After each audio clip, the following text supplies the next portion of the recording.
Вы слухаеце падкаст «Свабоды». Чым падобныя кандыдат на прэзідэнта Зяленскі і арганізатары святкавання Дня волі ў горадні? Ці трэба вучыцца на прэзідэнта? Як беларусы жывуць у чаканні вайны, а ўкраінцы у чаканні канца вайны? Абмяркоўваюць Франак Вячорка, Юрый Дракахруст, Віялета Саўчыц і вядоўца Ганна Соусь. Мы пагаворым пра тое, як людзі імкнуцца да новага, да іншага, адкідаючы стары досвед і ягоных прадстаўнікоў. І зробім гэта праз ракурс як украінскіх выбараў, так і сёлетняга Дня волі. І от на пачатку нашай дыскусіі я хацела працытаваць Андрэя Дзмітранка, перакладчыка, які от зусім нядаўна выказаўся ў Фэйсбуку з нагоды вынікаў першага туру выбараў ва ўкраіне і тое, як гэта каментуюць у Беларусі. Цытую: «Памятаеце жарт, што трэба схаваць бабулін пашпарт, каб яна не прагаласавала. Дык вось моя беларуская стужка Фэйсбуку – гэта сплош дзядулі і бабулі, бо моладзь Украіны галасуе за «З».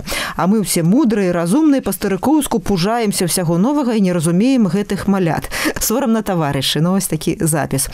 Франак, вот ці вы згодныя, што вот выбарчыя сімпатыі ва ўкраіне ў першым туры падзяліліся не паводле вот этого прынцыпу ўсход-захад, а паводле таго, што стары і новы? Абсалютна згодны. Відавочна, што моладзь галасавала ў пераважнай большасці за Зяленска. Нават не колькі за Зяленска, а супраць Парашэнкі, Цімашэнкі, ўсіх карумпаваных украінскіх палітыкаў, як яны лічаць. Безумоўна, былі таксама нейкія геаграфічныя падзелы. Відавочна, што ўсход, які такі больш прарасейскі, больш нейтральны, расейскамоўны, ён таксама выбіраў Зяленскага, які, кажуць, толькі нядаўна вывучыў украінскую мову і наймаў адмыслова рэпетытара перад выбарчай кампаніяй. Юра, як вы мяркуеце? Ці вось такі падзел насамрэч? Ну, ведаеце, і так і не. З аднаго боку, варта сказаць, што ўсё ж такі тыя як бы моцныя кантрасты, вот, тэрытарыяльныя, да, якія былі там гадоў 15, яны ўжо значна як бы згладзіліся. Вот я паглядзеў вынікі выбараў 2004 году. Там было так: за Ющенку на захадзе 70%, на ўсходзе 8%, а за Януковича наадварот 70% на ўсходзе, а дзе-то 7-8 на захадзе. Як бы люстэркавая карціна, в 10 разоў фактычна разрыв, і пры гэтым ўзроставая структура практычна аднолькавая. Зараз бы і так, і не так. Так, за Зяленскага крышачку больш прагаласавала ну, як бы доля на ўсходзе, на ўсходзе, асабліва на поўдні. Так вы мяркуеце ўсё, што гэта геаграфічна, але так? Не, пачакайце, але як бы разы ў паўтары, у 2 больш, а не так, як было тада, там 77. В этом сэнсе, напрыклад, Зяленскі, насамрэч, на захадзе выйграў у Цімашэнкі і крышачку саступіў Парашэнку. За Зяленскага на захадзе 22%, а за Парашэнку 26%. З узростам, да, мацней сувязь. За Зяленскага расклад такі: сярод моладзі за яго 40, сярод сярэдняга ўзросту 30, сярод старых 20.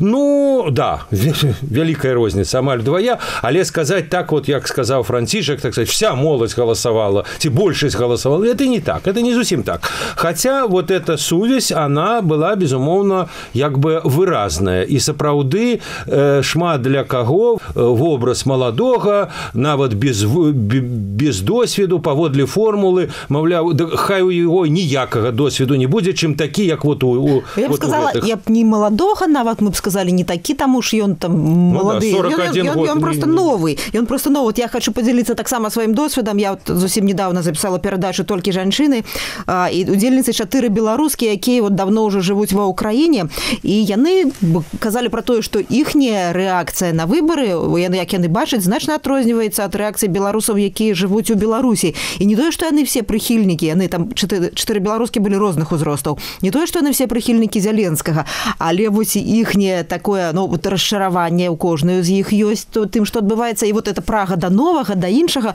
я вот выразна пачула таксама ў гэтай перадачы. Віялета, як вы мяркуеце? Вот можна праз такі ракурс стары і новы разглядаць гэтыя выбары? Ну, адразу скажу, што мне слова моладзь не падабаецца, таму што яно вызначае такую мяжу паміж старым і новым, але паводле аднаго з запытанняў апынулася, што ўсё-такі Зеленскі стаў лідарам у 3 узроставых катэгорыях ад 18 до 49 гадоў. І я думаю, што гэта звязана, як ужо мы вызначылі ў яго нестандартным пасыле, і для маладога пакалення важна, што ён увогуле не з палітыкі. Бо паводле даследавання Немцова, фонда Немцова, апынулася, што, напрыклад, беларуская моладзь, яна абсалютна палітычная ў параўнанні з украінцамі і расейцамі. Ну, що так само патлумачыць можна. Вот мы учора дыскутавалі разам з вами, Юрой Сергеем Навумчыкам, вот это якраз вот па свежых слядах выніках першага туру, і Сергей Навумчык выказаў думку, што вот параўнаў так, не пойдзем же мы лячыцца да непрафесіянала без медычнай адукацыі, там рэзаць нам штосьці, да? Так як можна даверыць палітыку краіну чалавеку без палітычнага досведу, што вот, ну, такі чалавек не можа быць прэзідэнтам, там будзе шмат памылак, але вот, ну, ці ёсць, дзе вучаць на прэзідэнта, ці ёсць прафесійныя прэзідэнты, і досвед як бы многіх краінаў паказвае, што не абавязкова чалавек з вялікім палітычным досведам, калі ён перамагае на выбарах, што ён уж такі бездапаможны прэзідэнт. Юра, вот як вы мяркуеце, ці можна навучыцца быць прэзідэнтам, і ці калі вот досвед некага не стае, то калі это крытычна? Безумоўна, не, як бы на прэзідэнтаў нікога не вучаць. З іншага боку, досвед ізноў жа свету паказвае, што досвед это не абавязкова там, што чалавек быў перад гэтым там міністрам, губернатарам ці кімсьці іншым, але, умоўна кажучы, калі мы возьмем, ну, скажем, канец 80-х гадоў, то, скажем, Гавел ці Валенса, так, яны не мелі як бы досведу ў сістэмнай палітыцы, бо сістэмнай палітыцы, уласна, не было, она была камуністычная, але сказаць, што яны ніякага досведу не мелі палітычнага, не, яны мелі палітычны досвед, і яны мелі пэўны аўтарытэт, яны вот такім катом у мяху, в прынцыпе, не былі. Але, ведаеце, вот мне здаецца, што вот такой вот выбор в пэўным сэнсе кота в мяху, і прычым, насамрэч, неважна ад узросту, это, як правіла, чыннік такога пэўнага, ну, можна нават сказаць, экзістэнцыйнага крызісу ў грамадстве, калі адкідаецца, фактычна, як бы абвергаецца не толькі нейкая, так сказать, група, скажем, палітычная, нейкая партыя, а фактычна вся эліта. Вот все вы кепскія. Вот хочам, як кажуць украінцы, лепш гіршы да іншы. І в этом сэнсе, скажем, 70-гадовы Трамп аказаўся абсалютна вот як бы патрапленнем. Да, у яго не было палітычнага досведу. Ну, вот. І зноў жа Лукашенко 94-го году. Таксама не трэба нам ні БНФ, ні Кебіча, ні ўрады, вот новы. І з Зеленскім падобны эфект мы бачым. І тое, што ён адносна малады, сапраўды, тут справа такая, вот тут Виолетта мае рацию. Зеленскому 41 год, Порошенко 54. Ну, это не, так сказать, не удвоя старейшие. Они люди, ну, коли не одного поколения, то, принамсі, одно за другим поколение. 10 годов розница. Ну, вот я б сказала, коли про досвід, то великий досвід у Зеленскага ёсць контактаў з аўдыторыяй і веданне, чаго хоча аўдыторыя, та? Потым, калі паглядзець на змест таго, як бы, што квартал 95 выдаваў, то гэта як бы вострая палітычная сатыра, значыць, это я на палітычныя тэмы там былі, істотна былі. Так пэўны досвед все ж ёсць, просто як, ну, ён крыху іншы. Франак, як вы лічыце, ці трэба вучыцца на прэзідэнта? Якога досведу можна патрабаваць ад будучага прэзідэнта? Ці варта ўвогуле патрабаваць? Ну, я хацеў бы сказаць, але не скажу, што на гэтых выбарах сацыяльныя сеткі перамаглі традыцыйныя мэды, але насамрэч парашэнкаўцы таксама вельмі удала і актыўна працавалі на лічбавых платформах, а Зеленскі, ён здолеў збудаваць, у прынцыпе, увесь свой вобраз праз народнае напісанне праграмы, праз сотні каналаў на Ютубе, праз тысячы суполак у Фейсбуку, і ён зрабіў сябе прэзідэнтам задоўга да самого галасавання, запусціўшы вірусны серыял «Слуга народа». Ён не казаў пра сваю праграму, не казаў пра свой досвед, ён не казаў пра тое, што ён там навучыўся кіраваць краінай, а ён стварыў вобраз, які ўжо гэта ўсё умеў, і якому людзі настолькі паверылі паводле фільму, што яны не маглі прагаласаваць за некага іншага. Просто я тут бачу, што Зеленскі сапраўды фантастычны камунікатар. Яму хочацца верыць. Ён сапраўды шчыры, калі кантактуе з масавай аўдыторыяй, колькі там наігранасці, колькі там шчырасці мне цяжка сказаць, але магчыма гэта прыцягнула ўсе ўзроставыя групы, якія воляй міжволей сачылі за творчасцю «Квартал 95» і за 3 сезонамі «Слуга народа». Так ці інакш, гэта чалавек, ад якога чаканні не вельмі вялікія, і магчыма таму у выпадку ягонай перамогі, у якой, дарэчы, я не так моцна і веру ў другім туры, яму будзе проста. Таму што насамрэч не ўсе ад яго чакаюць, як чакалі ад Парашэнкі 4 гады таму назад, вывесці краіну з крызісу, вярнуць Крым, Донбас. Вось таму яго сітуацыя вельмі выйгрышная з усіх бакоў. Праўда, цяпер яму трэба перамагчы сапраўды на другім туры. Вот я глядзела відэо, в жывым эфіры былі мае знаёмыя украінцы ў Празе, якія стаялі ў вялікай чарзе, каб прагаласаваць, дарэчы, за Зеленскага. Ну, вот яны зрабілі такі каментар, што спадзяемся, што мы не будзем расчараваныя тым, што сёння зрабілі. Пэўныя расчараванні таксама яго, напэўна, могуць чакаць, наколькі вялікія, не ведаю. Вот я глядзела трансляцыю са штаба Зеленскага вот у гэтую ноч, як толькі там сталі першыя вынікі экзіт-полаў вядомыя. І вот я звярнула ўвагу, Франак, вы, напэўна, таксама звярнулі ўвагу, што там розныя віктарыны, квізы, гульні былі, як бы там была вясёлая атмасфера, вельмі адрознівалася ад атмасферы ў штабе Парашэнкі, які такую вельмі палымяную прамову зрабіў, і вельмі шмат людзей сидзела, уважліва слухала, але потым ён там адказаўся, не стаў адказваць на пытанне, а просто сышоў, так? Но не сышоў дакладней, але просто не працягнуў гэта. Віолетта, вот я вам тое самае пытанне наконт таго, чаго будуць патрабаваць ад прэзідэнта, і ці можна недзе навучыцца прэзідэнцтву, як вы мяркуеце? Я думаю, што няўжо Лукашенко дзесьці вучыўся быць прэзідэнтам. Я не думаю, што нейкі досвед... Напэўна, это прыроджанае, нешта прыроджанае, як вот Алексеевич пра Лукашенко гаварыла, палітычная жывёліна, так, но тут мы не будзем пра Зеленскага казаць. Ведаеце, у апраўданні Лукашэнкі, скажем так, што формула з дырэктараў Саўгасу у прэзідэнта, она не зусім накладная. Перад гэтым Лукашенко 4 гады быў дэпутатам парламенту.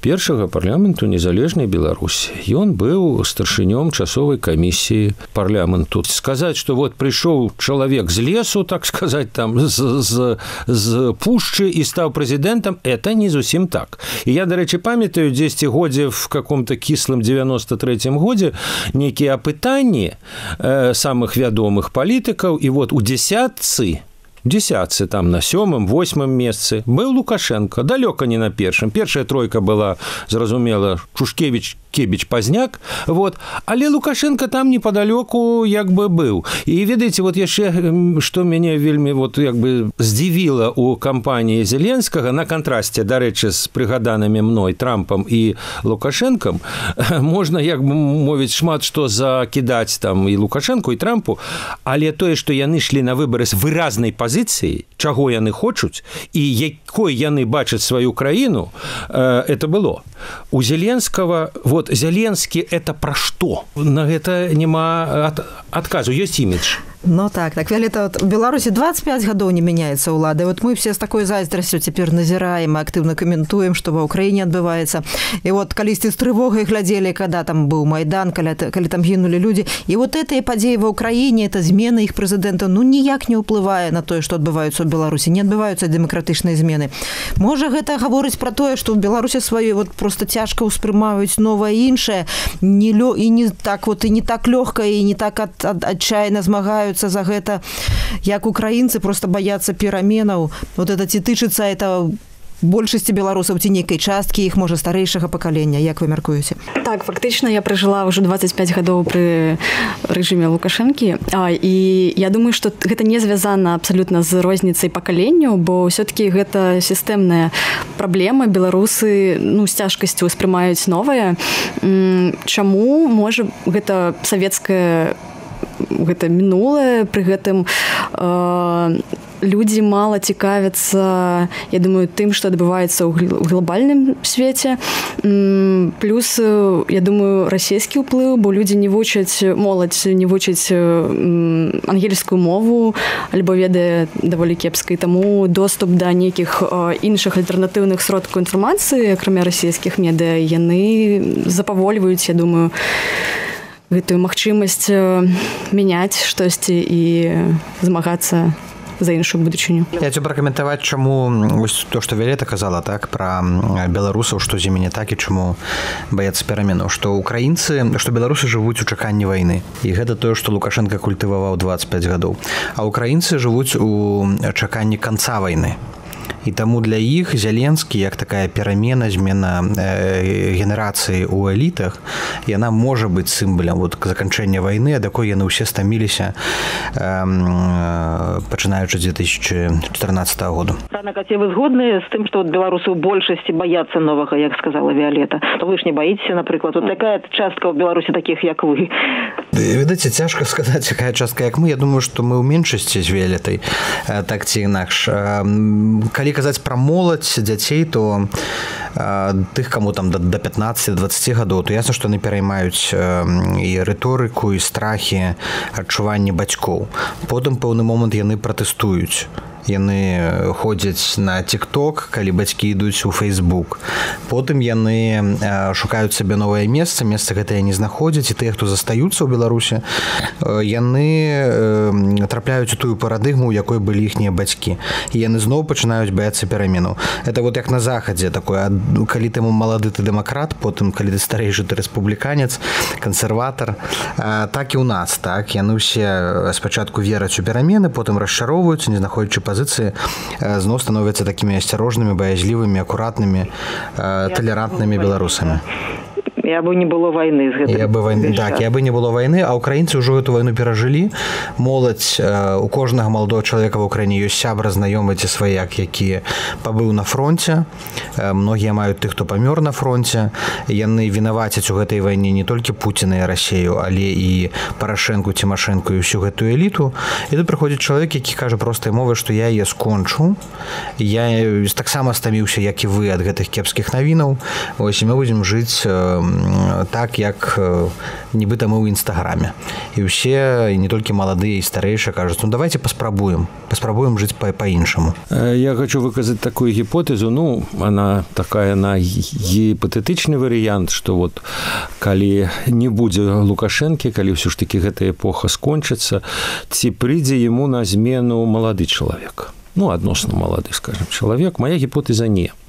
Тому что вот цяперашні выпадак Украины – это слово, якое вы все сказали. Вот вы, Ганна, расчараванне.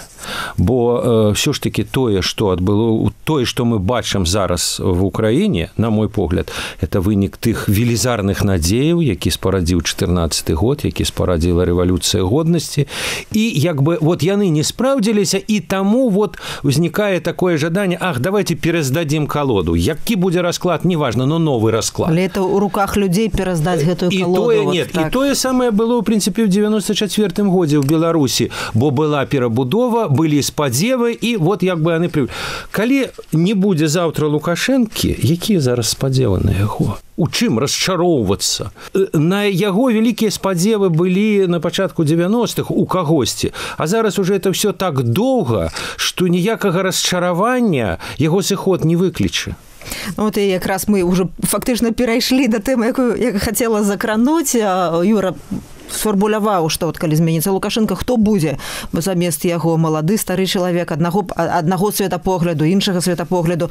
Вот для таго, каб пра гэта пагаварыць, давайте згадаем, як вот сёлета і мінулы год праходзіў Дзень волі, і вот у тым, як ён быў арганізаваны, у пэўнай ступені вот быў бачны падзел на новыя старыя падыходы ў арганізацыі масавых акцый, у іх змесце, у кантактах з уладамі, у рознага пакалення, актывістаў, апозіцыйных апозіцыйных лідараў, незалежных палітыкаў.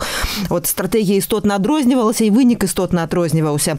А вот, Франак, як вы лічыце, у выпадку, вот, калі ў Беларусі, не ведаю ж нават, калі адбудуцца свабодныя выбары, вот беларусы, як вялікая частка украінцаў цяпер прагаласавала бы за абсалютна новы твар, вот без гэтага досведу чыноўніцкага, номенклатурнага, звязанага з тым, што вот цяпер ёсць, а за вот абсалютна новага свежага чалавека, ну, які мае поспехі вот якраз у такіх відовішных, як у выпадку з Зеленскім, ці, напрыклад, канцэрт, калі ў нас арганізаваны быў вельмі добры на Дзень волі. Як вы, Франак, мяркуеце? Калі казаць пра цяперашніх лідараў апазіцыі, то за імі цягнецца доўгі шлейф паразаў, страчаных надзеяў. Спачатку былі вялікія спадзяванні, потым яны не былі апраўданыя. Я амаль перакананы, што ніхто з тых, хто цяпер кіруе палітычнымі партыямі, прамаўляе з сцэны на Дзень волі, но яны не будуць наступнымі кіраўнікамі Беларусі. Я нават веру тое, што які-небудзь там Румас ці Макей, гледзячы па абмеркаваннях у тэлеграме, у сацыяльных сетках, ён мае большы шанец.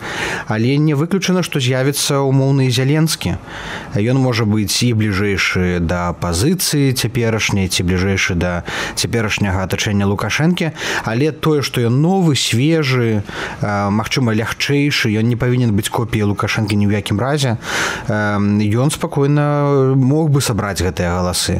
Ну, пажывем, пабачым, але я думаю, што беларусы падобна сябе паводзяць да украінцаў, і калі сапраўды гэтая стомленасць Лукашэнкам дойдзе крытычнага моманту, з'явіцца пэўны вакуум, попыт на альтэрнатыўную персаналію, яна вельмі хутка вырасце, як вырас калісьці Пашынян у Арменіі фактычна за некалькі месяцаў пратэсту. Віолетта, на сваёй выбарніцы, чый голас пакуль не быў сумленна ўлічаны і бліжэйшым часам наврад ці будзе сумленна ўлічаны. Но вот калі на выпадку сапраўдных выбараў вы будете галасаваць, можа нават не на выбарах, а вот будете галасаваць сваімі сімпатыямі, антыпатыямі, вот сваімі рашэннямі, то што для вас, як для маладой жанчыны, якая глядзіць як бы ў будучыню, што для вас непрымальнае, што для вас вот просто старое, не ваше, такое замшэлае, чаго трэба пазбаўляцца, і што вы гатовы адстойваць, вот, падтрымліваць, галасаваць? Так, па-першае, ёсць адзін нюанс. Я ўсё-таки не веру ў гэта наіўнае ўяўленне, што прыйдзе адзін чалавек радыкальна ўсё зменіць, бо фактычна трэба мяняць усіх гэтых мільёны людзей, якія былі адмыслова падабраныя за апошнія 25 гадоў. І гэта значыць, што трэба пачынаць з сябе і свайго атачэння. А што трэба мяняць? Я думаю, што радыкальныя рэформы вырашаць. Не, я вот асабіста пра для вас, вот, што вельмі важна для вас, як для грамадзянкі, як для Віолетты Саўчас. Што вот, калі нейкі палітык нешта скажа, для вас будзе непрымальна, а што вот, вы заўсёды падтрымаеце? Какие там 3 пункты? Так, 3 пункты катэгарычна не. Я падтрымаю все тыя дэмакратычныя каштоўнасці, пра якія мы пастаянна гаворым. Гэта значыць і інклюзіўнасць ва ўсіх сэнсах. А не падтрымаю нейкі сыход у мінулае, то бок азіранне і ностальгію. Юра, вот калі вярнуцца да святкавання Дня волі, пра якое мы пачалі ўжо гаварыць, вот у якім быў такі бачны выразны канфлікт паміж рознымі генерацыямі, ці гэта такі вечны канфлікт пакаленняў, і напэўна ісціна, аптымальнае, нешта такое ў Беларусі выбудуецца якраз з таком спалучэнні досведу старой гвардыі, там і новага пакалення, як у шэрагах апазіцыі, так і ва ўладных шэрагах? Это цяжка сказаць, але ведаеце, я бачу пэўнае падабенства паміж Зеленскім і этой, так бы мовіць, слаўнай беларускай тройкай новых палітыкаў, якіх ужо акрэсцілі Белавуз, Пальчас, Матолька. Падабенства я бачу в адыходзе ад такой жорсткага ідэалагічнага супрацьстаяння 90-х і нават 2000-х гадоў. Это было в Украіне, это было у Беларусі. І тое, што гэтыя людзі здолелі ператварыць фактычна все-таки палітычнае свята, як бы яго палітычны кантэкст ён застаецца, это не святкаванне Новага году, але як бы ператварэнне яго як свята, ператварэнне у несупрацьстаянне супрацьстаянне, не мы супраць вас, а мы ж з вами, мы разом с вами, и мы святкуем. Вот это, в этом сенсе, это кампания Зеленского. Да, ребята, да я не ватник, я не Майдаун, так бы мовить, я украинец, я с вами, вы все мои. И вот мне здаецца, и вогуле это все весело. Вот я бачу в этом сенсе пэўную, так сказать, вот код поколения. Вот это поколение так говорит, оно так бачить свет. Это не значит, что так будет заўсёды. Может, пройдет 20 лет, и придзе, так сказать, новая молодь, и там уже идеологии изноў увойдуць у моду. Но зараз яны вышли из моды. И вот нават такие, ну, як бы розныя, як бы кейсы, вот як беларускіх этой тройки и Зеленского, ён это показывае. Ну, я б нават сказала, что калі у старога пакалення засцяг так, ну, могуць кінуць за краты, да, то маладзейшае пакаленне ў гэтай тройкі, у Павла Белауса так, ну, так атрымліваецца, як бы у цэнтры гораду прадаваць беларускую сімволіку абсалютна легальна карыстацца. Яна карыстаецца велізарным досведам, так, і гэта, як бы, ну, фактычна пачалося ў яго, але пашыраецца ўжо абсалютна іншымі структурамі. Але ён это робіць так, што, як бы, умоўна кажучы, там, міліцыя, уладаў, ён не, у яго эта сімволіка не выклікае інстынктыўнай рэакцыі па формуле свой-чужой. Менавіта. Як у сістэм СПА. Он не чужы. Ён некі для іх, ён некі перпендыкулярны, ён не супраць іх. Франак, скажыце, калі ласка, ці вы згодныя з гэтым параўнаннем, Юры? Мне оно падаецца вельмі дарэчным. Ну, я, напрыклад, не лічу, што там гэта стаўленне толькі там да Белавуса Матолькі Пальчыса. У цэлым в акно магчымасцяў прастора для беларушчыны пашырылася ў Менску і буйных гарадах. Тое, што яму дазваляюць прадаваць Белавусу сцягі пагоні ў цэнтры Менску добра, але дазваляюць прадаваць і ўсім іншым, такіх дзесяткі храмаў па Менску. У кожным абласным горадзе ёсць па некалькі храмаў, дзе ўсё это можна набыць. Але гэта не значыць, што яму там не замінаюць, яго пастаянна штрафуюць, яго правяраюць, то бок, ну, папярэджваюць. Гэта ўсё, ну, можа быць, менш заўважна, так, але, ну, рэжым не стаў больш дэмакратычны. Рэжым не прыняў Матольку Пальчыса Белавуса як сваіх. Я ведаю, што пакуль рыхтаваўся дзень волі, улады ўсяляк... Больш паспяховыя, напэўна, все ж, з рэжымам, чым от больш старэйшага пакалення, так? Ну, я не думаю, што больш паспяховыя. Яны проста, сапраўды, няма негатыўнага шлейфа, вось такой барацьбы, турмаў, заклікаў да санкцыяў, усё тое, што рэжым ніколі не прабачыць апазіцыйным лідарам. Гэта людзі, якія пазіцыйнуюць сябе. Мы блогеры, мы хочам лепшае жыцця, як кажа Юрый Дракахруст. Яны не шукаюць канфрантацыі ў першую чаргу, і рэжым гатовы іх слухаць. А яны гатовыя, як Паша Белавус, гадзінамі тлумачыць базавыя рэчы, што мы не супраць Лукашэнкі, а мы за Беларускую Народную Рэспубліку. Але гэта не будзе вечна. Так, як толькі Пальчыс, Матолька Белавус будуць пагражаць гэтаму рэжыму мінімальна, да іх будзе такое самае стаўленне, як і да Статкевіча, Пазняка і іншых. Гэта быў падкаст «Свабоды». Франак Вячорка, Юрый Дракахруст, Віолета Саўчыць і вядоўца Ганна Соўсь абмяркоўвалі, як людзі імкнуцца да новага, іншага, адкідаючы стары досвед ягоных прадстаўнікоў. На прыкладзе як украінскіх выбараў, так і сёлетняга дня волі.